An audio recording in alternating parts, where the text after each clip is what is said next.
millions and has helped so many. But for years, he was neglecting his own weight crisis. Until now.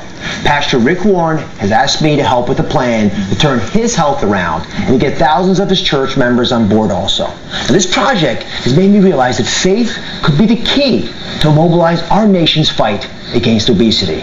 And Rick Warren may be just the man to do it. Good morning. He's America's most high-profile and influential spiritual leader. Pastor Rick Warren is a rock star when it comes to religion. Hello, Saddleback!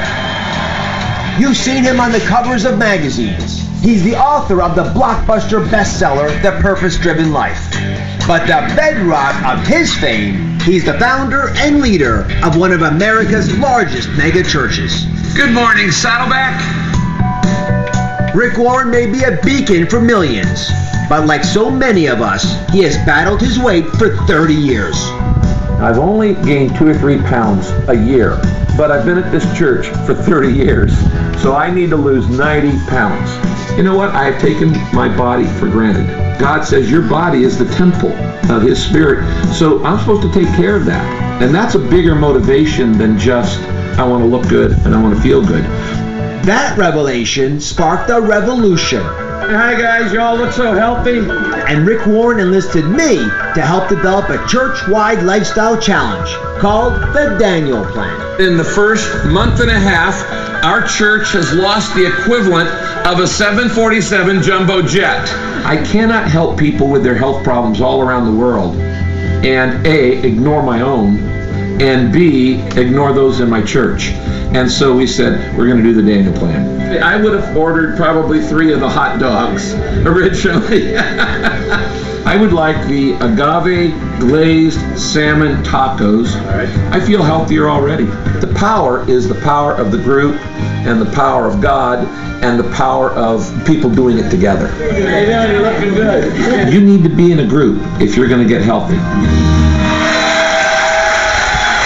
Rick, it's great to have you. Thank you. It's good to be here. Thank you. Thanks. Anyway, we are starting off in the Truth Tube because Rick's program is about being truthful to your body and to your soul. That's right. And he's been called the leader, he's been called the minister, and you've done it for millions of people over and over again. But you couldn't help yourself. Yeah. Couldn't help yourself in your own weight crisis.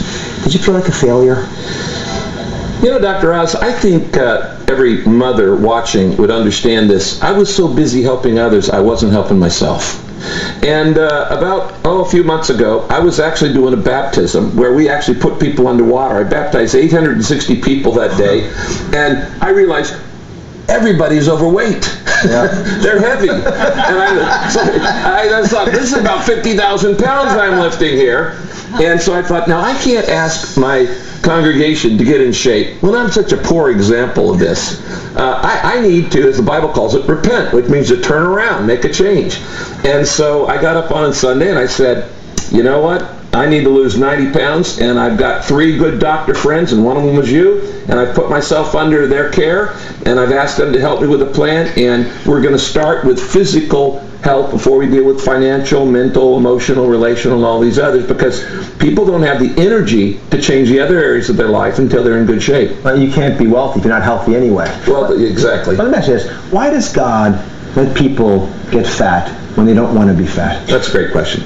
Well, I think in the first place, God never forces us to do the right thing. We were made in His image, which means we have the freedom to choose.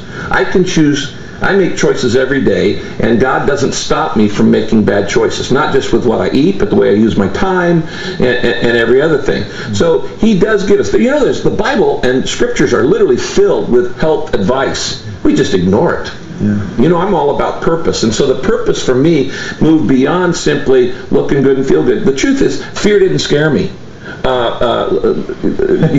Brain, stroke didn't scare me. Heart attack didn't scare me. Diabetes didn't scare me. But when all of a sudden I realized, this is a gift that God has given me, my body, and if I don't take care of it, one day he'll probably say, what did you do with what you were given? And part of that was your body. So then I say this, we got a crisis in this country right now with adults and their kids being obese. Yes. So is God trying to give us willpower?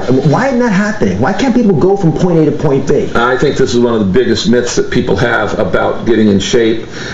Willpower is not enough. I've learned this as a pastor in every area of life. People want to change, whether it's to stop an addiction, get in shape, be a better husband. I can give you 100 areas people want to change their life, and they think they can change it from willpower. Willpower only works for a short time. What you have to do is change the autopilot in your life. Now, the autopilot is the way you think. So this is the spiritual element that is actually missing in a lot of behavioral change, is that you cannot just change the behavior without the way we think affects the way we feel, and the way we feel determines the way we act. If you want to change the way you act, you got to start back here in the mind. The battle starts in the mind. So you did a lot of thinking on this. I have. And you came up with this Daniel plan. Yeah. Named after Daniel. Named after Daniel in the Bible. Daniel was a young Jewish leader who was taken into captivity by the Persian king Nebuchadnezzar, and he was trained to be a ruler in the court, even though he was Jewish. And the king said, one of the benefits of being trained in my mentoring program is you get to eat at the king's table. And he says, you get all my rich foods, all my dainties, all my delicacies. Daniel wanted to honor God with his health, and he wanted to honor God by eating good foods. So Daniel says, let's have a little contest. King, you guys eat your rich foods. I'm going to eat whole foods, healthy foods, vegetables, water. I'm not going to drink my calories and all this kind of stuff. And at the end of the test, let's see who's healthier. Well, Daniel and his buddies were a lot healthier. So we just took that name to represent a new 52-week lifestyle program. It's far more than a diet because it's long-term. All right. So I want to talk about the plan in some detail, but I got you here in the Truth Tube. Okay. It's been 2 months since you first spoke. Yeah. I got to say, you look really good. I'm working on it. So I'm going to, if it's okay with you, reveal your weight. That's fine. Fine? All right. Because I said I was going to lose 90 pounds this year. Right. So Pastor Rick Warren, when I met him 2 months ago, he weighed 290 pounds. That's a manly man. Manly man. Today, you've lost, what's the number? 26 pounds. 264 pounds. I am very proud of you. All right, here's the deal. Rick's doing it, and you can find out how to do it as well when you follow Rick's plan for success when we come back.